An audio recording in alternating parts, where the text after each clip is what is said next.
All right. So Marriott just launched its 39th brand and its two property wellness concept in Italy. So today we're asking how many brands is too many? And is this actually a smart strategy or just a brand overload? We'll also get into the rise of food-led hotels, yum, Virgin Atlantic pulling a major route and fuel costs hitting cruise profits. And of course, a viral moment where a flight turned out to be a bus. Let's get into it.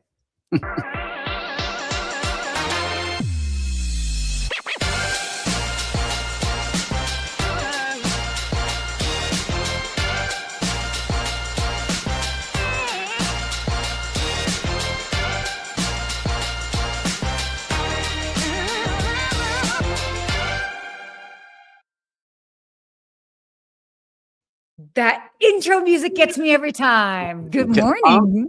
Good morning, Sarah. I missed you last week.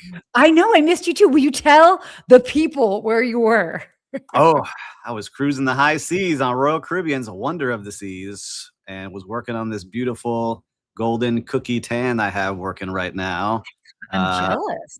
I had to say, it was awesome. It was the first time I did a multi-generation cruise. So my parents, my brothers, my kids, it was awesome. And they did a great job on Royal Caribbean, I have to say. I did a little LinkedIn post about it, but man, it was awesome. A great time. It makes me want to do more cruises. And I'm like, hey, can I go on my own and like work from a cruise? I know you do it all the time. Yeah. I'm going to try to figure it out. The port's less than a mile from where I live. So I'm going to try to figure this out. You could walk there. I could. I was thinking, like, man, traffic's pretty bad. I may just have to like just roll down the street with my carry-on and hop on the next Royal Caribbean.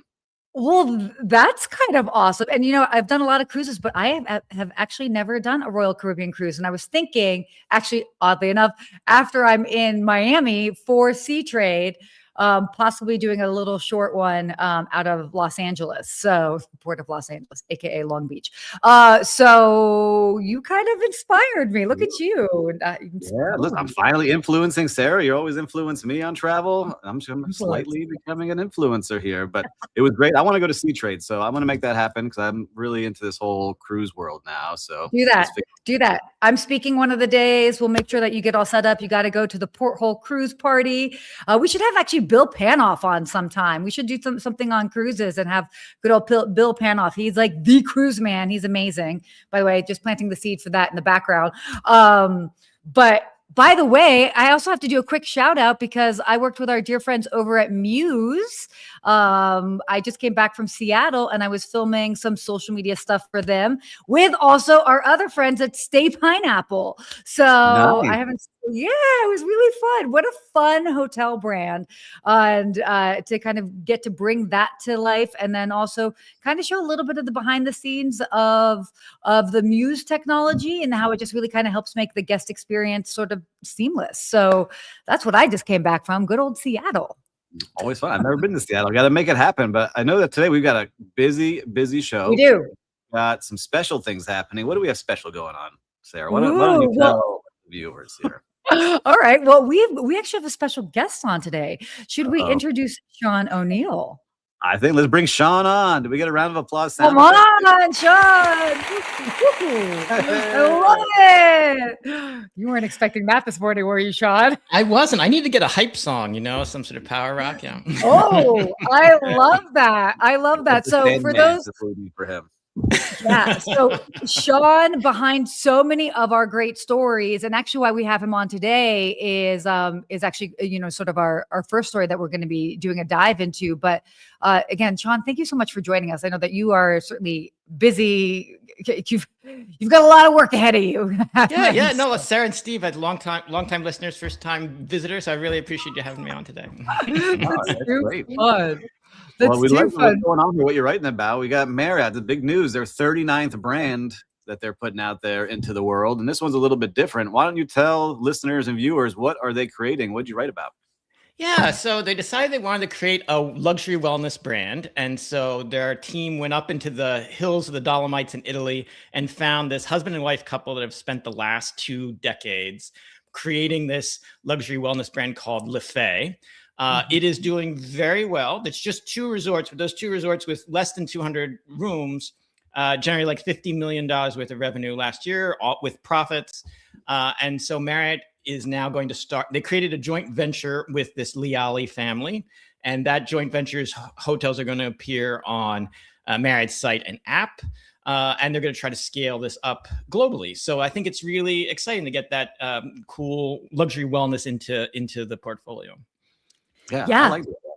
I think this is unique because it's not another soft brand that they're putting out into the world, right? It's not like, oh, let's create a soft brand and collect as many hotels. This is like, we found this ultra unique property.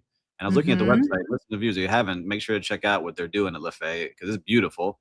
And I saw that there was also the family that sold Lufthansa Airlines, like they built and sold Lufthansa. So they know how to build a brand, right? I'm sure that's what Marriott saw as well. Yeah, they built an airline called Air Dolomiti and sold it to Lufthansa. And then they used that cash to help create this new brand, Le Fay. And it has like a Michelin star restaurant in the Michelin Keys. It's got very good DNA. And so just to your point, Steve, I agree. Like they didn't like go out and say, okay, we need to tick the box on wellness and let's have Ritz-Carlton wellness and just have like a big spa on Ritz-Carlton and call that a brand. Instead, they went out to these people who really tried to understand the micro segmentation here and deliver something special. Yeah. What I'm loving about this is that it is something that they've tapped into something that's already kind of there. And it's interesting because there's actually another hotel brand that's kind of done something similar in that region. So I think it goes to show you that, brands are looking at it a little bit differently and more strategically. And I also love that they're tapping into these, it's like family designed, family run. And that brings a very different and intimate experience compared to just a boutique brand, which, by the way, not just a boutique brand. We all, we're definitely fans of boutique hotels, but this is taking it to that next level. And I love that they're kind of bringing it into the ecosystem. And again, for those, Marriott fans that have all their points, and it's a great way that they get to explore, right? I mean, that's the point of it, isn't it? Yeah, I think it is. So Sean, where do you see this brand kind of competing? When you're writing about this and kind of doing the background, where do you see this brand fitting in the world of Marriott? Yeah, so I think it's the luxury wellness segment. So the only sort of like comparable is like Hyatt has its Miraval sort of brand, which is more on the all-inclusive side, and then Minor International has Anantara, which has sort of like a major wellness component. But I think it's sort of there's often this question of like, are there too many brands? And I can understand where people get to that perspective, but to me, there's not enough brands. Like to me, the big problem is most people, it's not. When I talk to them and, the barbecue, it's, it's not like, oh, Marriott has so many brands. I don't understand the difference. It's like the last half dozen hotels I've been at have kind of sucked. And so, you want to find that experience of a hotel where you really vibe with it, where you really like all the details. And it doesn't have to be luxury. It could be, you really like the height of the beds or where the desk is, always know reliably, like the desk is going to be a certain way.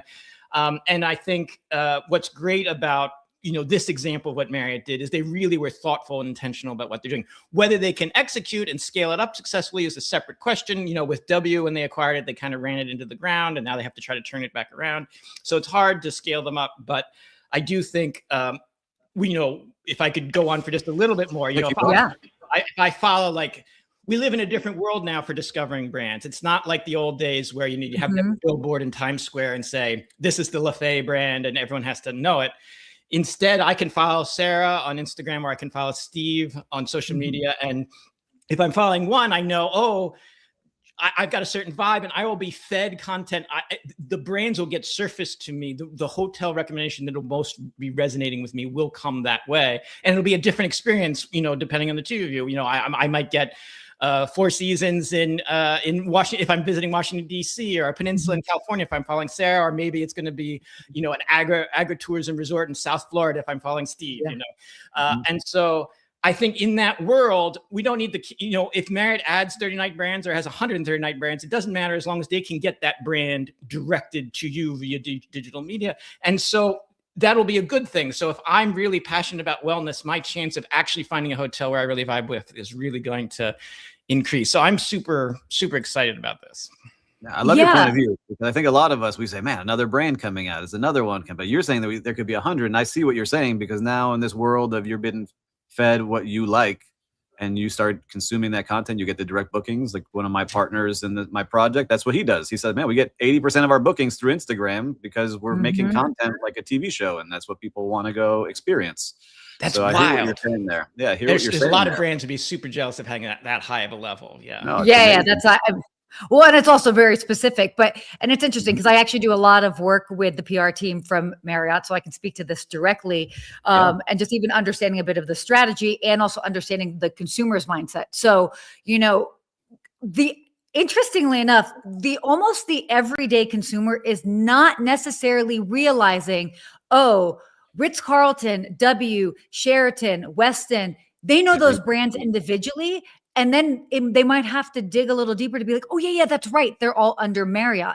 And so also, once you kind of like get into whether it's Marriott or any of the hotels, their ecosystem, and you're in the app and you're searching for places, again, kind of to your point, Sean, it's like, okay, well, I'm going to Miami and I'm like, I'm going to be using true story. I'm going to use my points.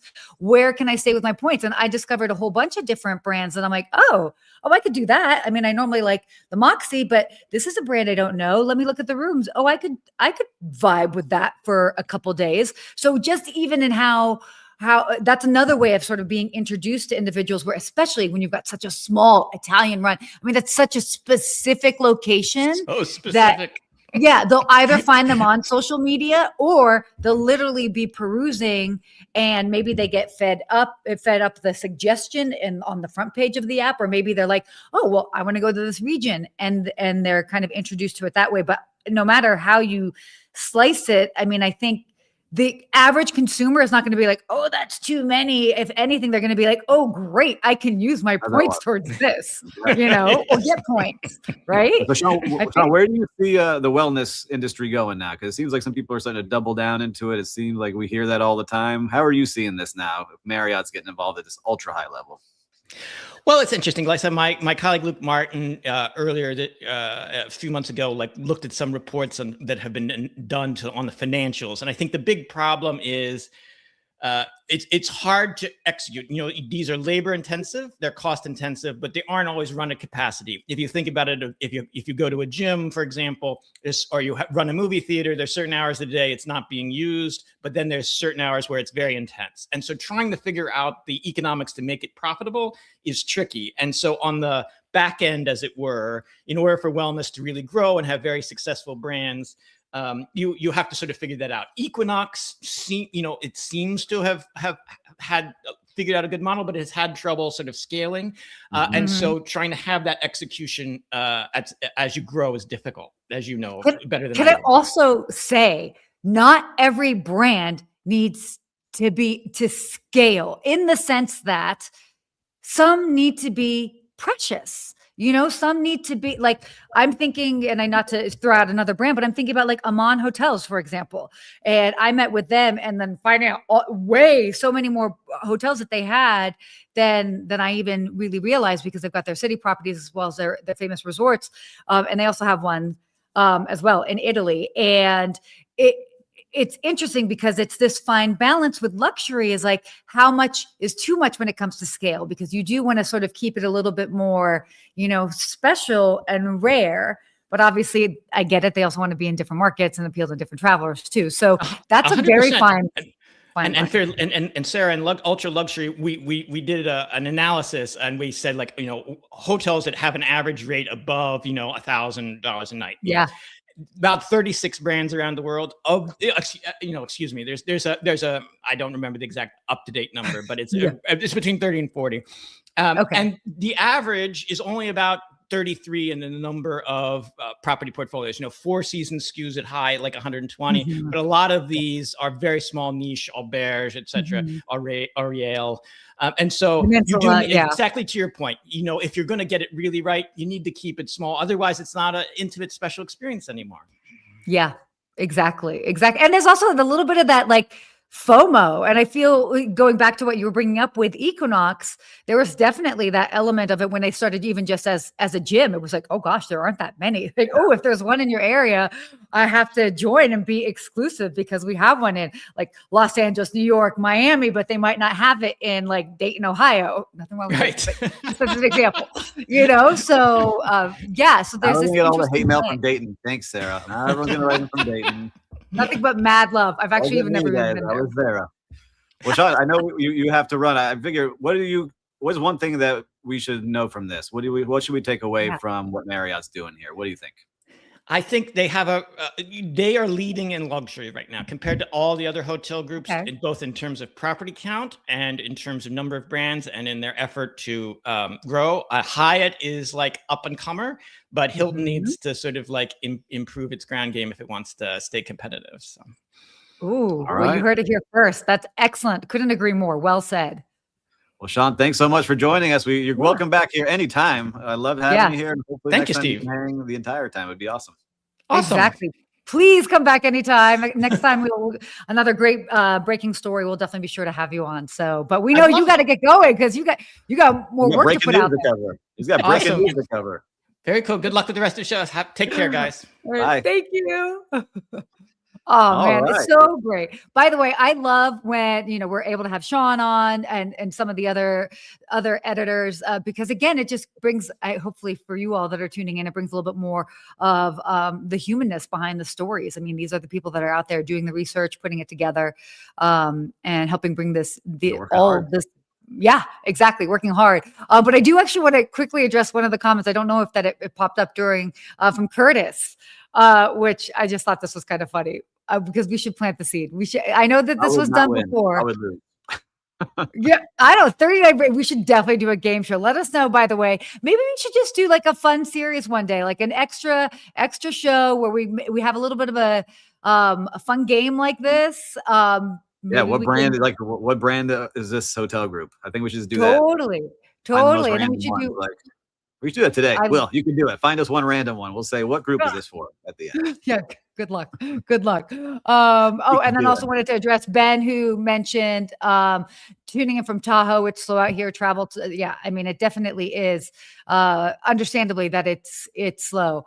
But let us know. Are you joining us from the California side or the Nevada side? We love both sides.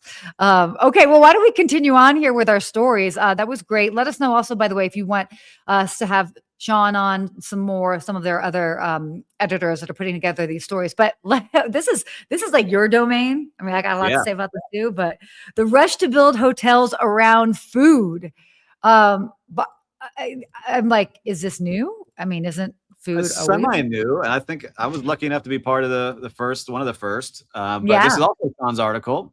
And they were saying that hotels are now increasingly building around food as the main attraction to get people into that hotel and to fill out that hotel. If you get the right big brand name to do this, it really takes off. So I was lucky enough to work at the third Nobu hotel. So it opened in Miami Beach. And so, everyone knows Nobu restaurant. And if you don't know the story, famously, one of their main partners is Robert De Niro, who would always eat at Nobu's restaurant in LA. And he's like, Matsuhisa, the original, the OG. I got his book on my bookshelf here. And so Chef Nobu was like, no, I don't want to do it. And then slowly he built his first Nobu. And then that restaurant group exploded and it's, worldwide known. And they were always doing it within hotels. And then they say, why do we keep partnering with hotels when we can create our own hotel with our own restaurant? And the guests of those restaurants trusted the service so much and that hospitality they always felt that they said, let's do it. And so that really was where it took off. And I got to see it firsthand really explode. And now I think that hotel group has 46 hotels and 20 residences and just exploding. But now more and more, we're starting to see it. And Sean talks about it, that they're making big bets on this. With Minor Hotel, which he mentioned, taking a big step into that world with 15 culinary themed hotel restaurants or hotels. And they're starting to see it more and more pop up. And I really love it because where do you go when you're on a trip? Yes, you pick the hotel, maybe it's a spa, but you're usually exploring new restaurants and exploring places to stay. Totally. And if you have that driver in there, it starts to take off. And then those hotels that do have that luxury restaurant, get higher ADR because you want to be part of that world. So Definitely. And imagine at the beginning, certainly at the beginning, or hopefully if it continues on, it's a hard to get reservation. And there are some hotels and restaurant brands that it's like, okay, well, I know that if I'm staying there, it's going to kind of give me I'll be higher up on the list to be able to make a reservation and get a reservation there. And people are like, okay, cool. I'll book. Did we not even talk about this a couple weeks ago? I don't know. Or I was just talking about this with somebody else where, yeah, they were like, hey, I booked a hotel so I could specifically dine at this restaurant. So yeah, that's absolutely part of it. And as you mentioned, where people are looking for restaurants, certainly when they're traveling, but also all too often it's like, I'm just going to eat at the restaurant at the hotel. And bonus when it's a great restaurant and they can make it a foodie experience. I mean, I was at the Riyadh Hotel in Brooklyn, and that Le Crocodile was their restaurant, which is a Michelin star restaurant at the hotel. Like, what a wonderful way to kind of experience that along with the property. Yeah, what I like seeing here too is what Minor Hotel is doing. They are looking for destinations like cities that are buzzy cities and up and coming cities that don't have a hot restaurant, creating that hot restaurant within their hotel and really driving people to stay at their property. So it's interesting to see what they're doing. But there's so many, like Cipriani restaurants. I think Miami has a lot of them. Cipriani has Mr. C hotels, now Mr. C residences. I just love it because you can understand if you like that vibe, you're in that restaurant, you feel cool. You're like, all right, I would love to stay in a hotel like this. And then you like that hotel and it becomes a residence. And then you live that lifestyle. It's just something I love seeing. You know, I'm a big fan of that for many years.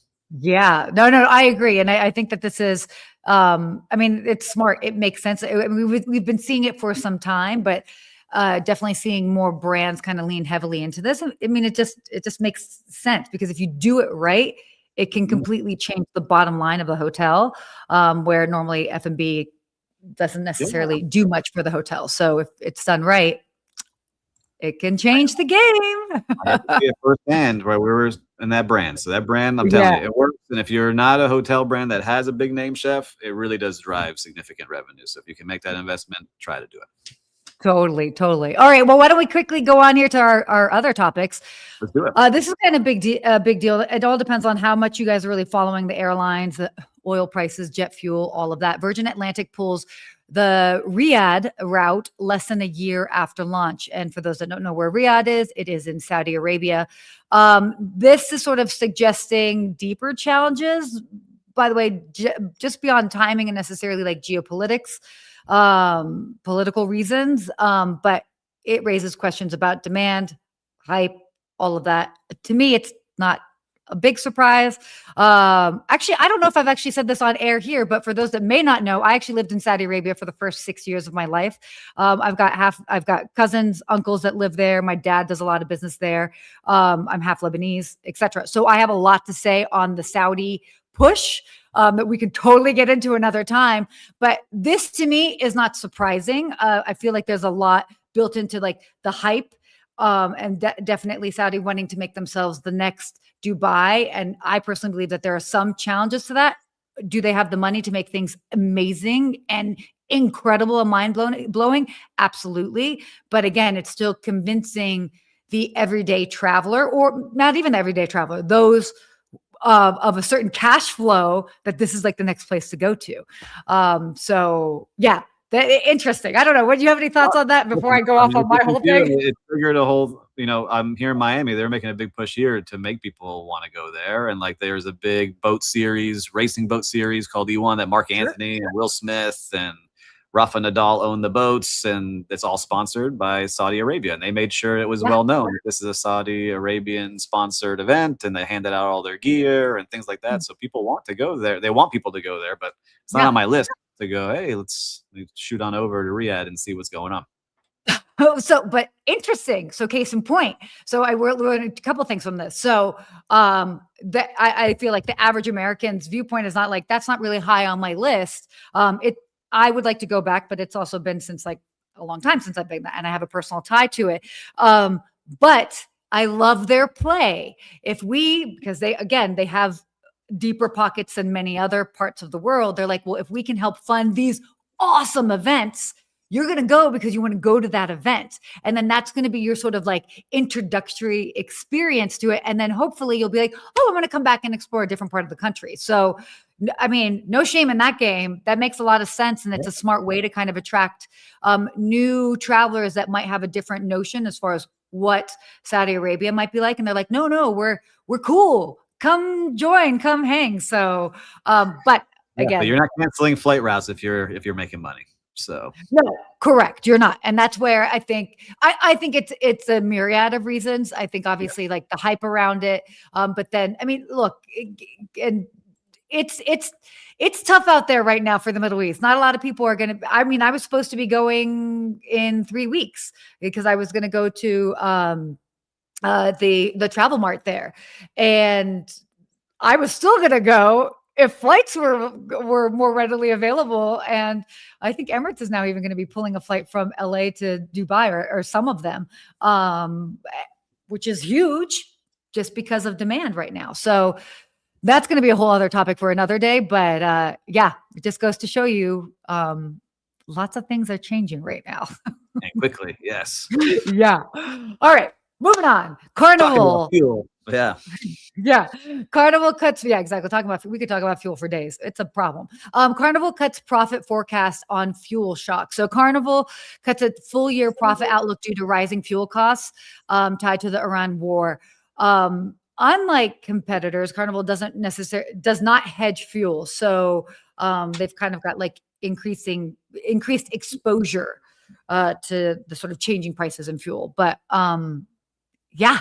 What are your thoughts on this, especially after being on it? Straight up what it is, right? Like you're pushing a giant ship through water and you need, oil and gas to do it. If you're not, hydrogen power, like we had talked about a couple of months ago, I forgot what cruise line that was, where he wanted to have, natural gas and all those things. Yeah. But it's a lot of money. And just, you see it every day, listeners and viewers, if you're going to go fill up your car with gas, I mean, look, I only filled up halfway yesterday because I'm like, hopefully this will come down a little bit more in the next couple of weeks. Right. Really? Couple weeks? I can only imagine. Yeah. I can only imagine the cost to fill a ship. I'm curious if any of our listeners are cruise experts. How much does it cost to fill one of those? Because we were just talking about a yacht, and a yacht is like $200,000 on like a little tiny yacht here. Yeah. So I'm curious what it costs to fill those giant ships. But each one of those ships, if they're operating well, is making $1 million a day on top line. So it's your biggest cost is labor. And, I'm sure fuel now is definitely up there. So the cost of those cruise lines is going to get higher and higher because they got to cover it somehow. Yeah, it's wild to me. I saw somebody posting the other day, a travel influencer who was like, the prices of airfare are so expensive. And I was just like, really? Do we not know what's going on? I actually think that, and maybe we can file this for next week. We should actually talk about some of the fuel costs and how it's impacting the travel industry just a little bit more, because I think it's really easy for us as Americans to just be like, oh yeah, it's not that big of a deal. It's a freaking big deal. It's a little bit more insulated for us. Yes, obviously you were seeing higher fuel prices at the gas tank, but I mean, you've got countries that are like, they're straight up cutting flights because they're like, we don't have enough jet fuel, and what that is doing for the local economy. I've got some, friends of mine in the Philippines, and gas has quadrupled in cost, So like, what's going on here? Well, we know what's going on. Anyway, there's David Turk doing some research. Look at him as a journalist. Okay, we love Royal this. Caribbean Oasis of the Seas is said to hold 30,000 to 35,000 gallons on that ship. So just as one ship out of their entire fleet. I'm sure they have a good deal on their gas, but man, that just starts adding up very quickly to get that thing filled up, which is unreal. Well, we have a lot of interesting travel stories. You want to talk about this one? This one's pretty funny. Let's go into this. We'll get to our final unhinged travel story of the week. And I love this. You booked a flight, but you end up finding out it's actually a bus. So a passenger went viral. By the way, I love that this is new news for some people because it ain't for me. But a passenger went viral after discovering her flight was actually a bus ride booked through the airline. She boarded through the gate and walked outside, got on a coach bus instead of a plane. And then the bus left the airport and drove the route instead of flying it. So let me know, guys, has this ever happened to you? It's I'm just watching the video. It's pretty hilarious. And I was like going a little further into it after watching the video today. Like she booked it through work thinking it was American Airlines. And it said, oh, it's $400 to go from Chicago to somewhere. And she booked it, got to the airport, had to go through TSA, had to do all the screening, got to the gate, was looking out the window, was like, oh, there's a bus there. I guess it's just going to take me to my plane. Walked down to the bus. And then the bus started going down, the runway and then made a right-hand turn at the airport. And then she realized like, I'm not going to a plane. I'm taking this bus. And they were serving cookies. She realized when they started serving cookies like they would on the plane, and here's your coffee and here's your snack. Oh my gosh, they did the whole service. I've actually never opted for this, but that's hilarious. So yeah, let us know, by the way, in the comments, have you ever done this? It's not uncommon for me because for those that know, I've got family that are in Allentown, good old ABE airport, and it's a smaller airport. Not a lot of flights fly there. So it was not uncommon for me as an option, or even like my aunt would fly in from Portugal into Newark. There's an option from Newark that then you fly in to Newark and then you get on the next plane, which is a bus that takes you to Allentown, or flying into Philly and then you get on a bus. Actually, my mom just did this 2 weeks ago. She flew from Las Vegas to Philly, got on a bus, and I'm like, how is that, Mom? Because I personally have always avoided it. I'm like, no, I can't. But I can imagine. I can see how you get faked out. Like when I went to Italy last year, like you had to switch Germany. You get on the bus and then they take you to the plane. So I was like, all right, I'm just getting on the bus. But then to sit there and realize, what? I just paid $400 to take a bus out of the airport. Yeah, but it takes it to the other airport. It's pretty interesting. It's called Landline by American Airlines. So it's pretty cool. It's wild. So let us know. Crazy stuff happening in travel. But yeah, let's just do a quick real-time recap. I think we deserve a real-time recap this week because you were just out there and not even the streets of hospitality. You were out there in the waves of hospitality, the seas of hospitality. Yeah, so I talked about it in our opening here, but definitely on Royal Caribbean, and I want to give them a shout out because their app that they use, I learned a lot. Like I pre-booked almost every single thing that I did on that ship, leaving some windows of time to relax, but I didn't have to stress. I had a cabana, luckily to split with my family when we got to their private island. I had restaurant reservations done, spa appointments done, stuff for my kids done. And it made it very, very easy to cruise. And it made me even more excited now. How many times I go on the water slide? I was on that water slide 7 or 8 times. My brother David, who was just commenting, went on with my daughter 100 times. We hit everything up. I zip lined. I did all. I love it. Oh, it sounds like a proper family vacation, and I love that you were able to have your parents on, your kids on, like the whole fam. Yeah, one of the ports we didn't even get off at Nassau. I've been there many times, so we just stayed on the ship and enjoyed the ship while everyone was out there running around. So for me, Royal Caribbean, big fan. I'll be out there again soon. Hopefully, I think Alaska is what I want to do next. So I'm looking for that. Yeah, definitely do that. Highly recommend that. All right, cool. Well, I mean, again, like I kind of mentioned it at the beginning, but definitely worthy of mentioning again. Got to stay at a Stay Pineapple Hotel, the Maxwell in Seattle. And this is my second time staying at Stay Pineapple. First time was in 2019, and I didn't even know the brand. And I gone to San Francisco to go on a cruise, actually, a Royal Caribbean cruise. Not Royal Caribbean, sorry. Oh my gosh. It'll come to me.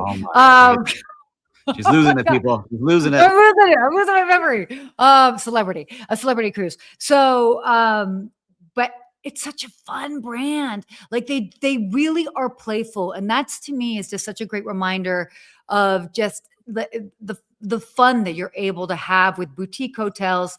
We're also, I'm not sure if you know Dina from Stay Pineapple, but I mean, we should probably have her on. Dina's amazing. She really gets the guest experience. And what I love about what they do is they give so much ownership to the employees and the staff that work there that, they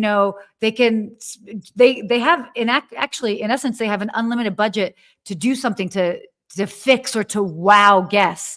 And she says, she's like, nobody's ever done anything so outrageous that we've had to put a cap on it, which I think is really interesting to see. But again, the Maxwell, wonderful, fun property. They've got their afternoon delight where they come out with these pineapple cookies, and it's fun. And then in the room, they have this whole get naked theme where they've got their bathrobes and they have 2 separate beddings for both sides of the bed. So couples sleeping in beds can have their own comforter. So there's no like tugging at the comforter. I mean, again, it's just fun. And it's also family friendly and very much kid friendly too. So I love that they're able to play into like the cheeky side of things, but then hopefully that goes over the heads of some kids. But it's great. So big fan of the brand.